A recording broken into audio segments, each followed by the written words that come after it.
So, you just landed your first sales role? Congrats! But you don't know how to cold call. Maybe you don't know how to introduce yourself. Maybe you're not comfortable with the questions you need to ask. And you definitely don't know how to close yet. Well, you are in the right place, my friend. You see, there isn't really a cut and dry, one-size-fits-all answer for you. Because the best salespeople in the world use a number of different frameworks and methodologies to make sure that they're getting the most out of every prospect interaction. Because the best salespeople know conversations with prospects can be, well, hard to come by. So when you do get someone on the phone, you have to be ready. And to make sure they're ready, many of these salespeople are turning to one framework called spin selling.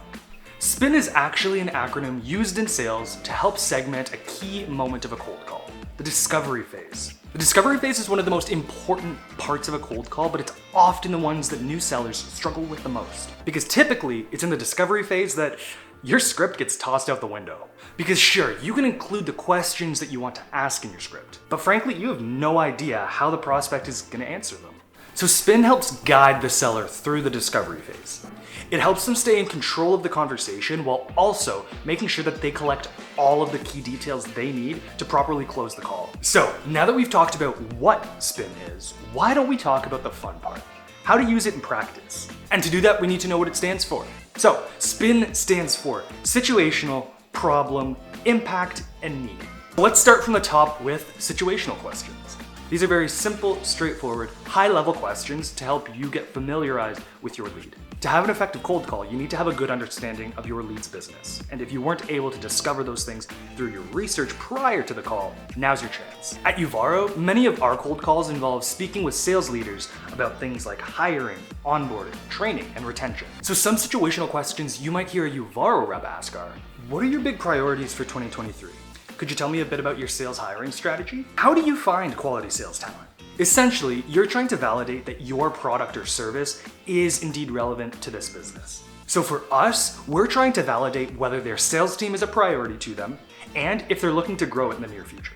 Once you know this conversation is a relevant topic to them, you can take that prospect one step further through the rabbit hole with your problem questions. Now we get to peek under the hood. At a time, start to probe deeper into those situations that you asked about earlier. Asking questions to deliberately poke holes and find flaws in their strategy. You mentioned doubling headcount next year. How do you plan on finding your talent? Considering turnover has been an issue for you lately, how has that affected your ability to hit quota? Here, we want the prospect to start thinking about these situations and the underlying problems that exist within them, even if they never have before. Doubling headcount isn't going to be as easy as I might have thought. How am I going to do this? Now, once the prospect does confirm that a problem exists, we want to better understand what the actual impact of that problem is to them and to the business. Let's focus in on our example at Uvaro of speaking with a sales leader who's really struggling keeping people on their team. Given that our hypothetical prospect has confirmed that turnover is an issue for them, what can we do to probe a little bit further, dig a little bit deeper so that they feel that pain point all the more? We ask about effect.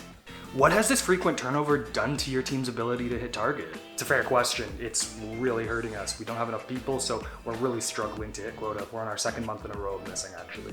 Now we have them right where we want them because they've confirmed that they have a problem, and we understand from a quantifiable level how it's impacting them and the company as a whole. We take this information so that we can properly frame our last set of questions, need questions. But really simply, what need questions are meant to do is take the prospect from that pain point filled or negative mindset that we've put them into through our line of questioning and reframing using our product and services value proposition, the better, more positive future state they could see if they simply explored what we're offering to them. So if turnover wasn't something that you needed to worry about anymore, what would it mean for your day-to-day? What would it mean if you had a pre-vetted pool of quality sales talent you could pick from as soon as somebody leaves? These questions are specifically designed to get a positive answer out of the prospect.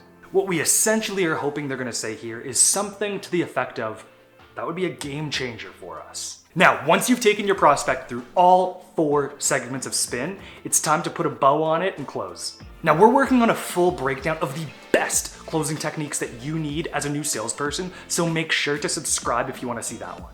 But for now, we'll just talk the basics. If you get to this point in the conversation, you know they have a problem, you know how it's affecting them, Now, all you need to do is position your product or service in a way that helps them understand how it can alleviate that pain. I really appreciate the conversation up to this point. My understanding is that you're looking to increase your targets by 50% next year, but turnover's been a persistent issue for you over the course of this one that you expect to persist into next as well. Is that right? Perfect. And you also mentioned that turnover affects your team in ways other than flat out just not hitting target. It adds to their stress. It contributes to burnout because they have to make up for the lost productivity from reps that have left. Is that right? Thanks for confirming that with me. Given the needs that you see on the horizon, this is why I think that you should take a closer look at Uvaro. Well, my friend, I hope you feel more confident and prepared for your first day of calling than you were at the beginning of this video. And hey, jump into the comments and let me know, what type of sales role did you land? Getting a better understanding of what roles you guys are in can help me come up with content that just is more relatable and useful for you. You scratch my back, I'll scratch yours, right? Anyways, guys, thank you so much for watching. I'm Zach, we are Uvaro, and I'll see you in the next one. Peace.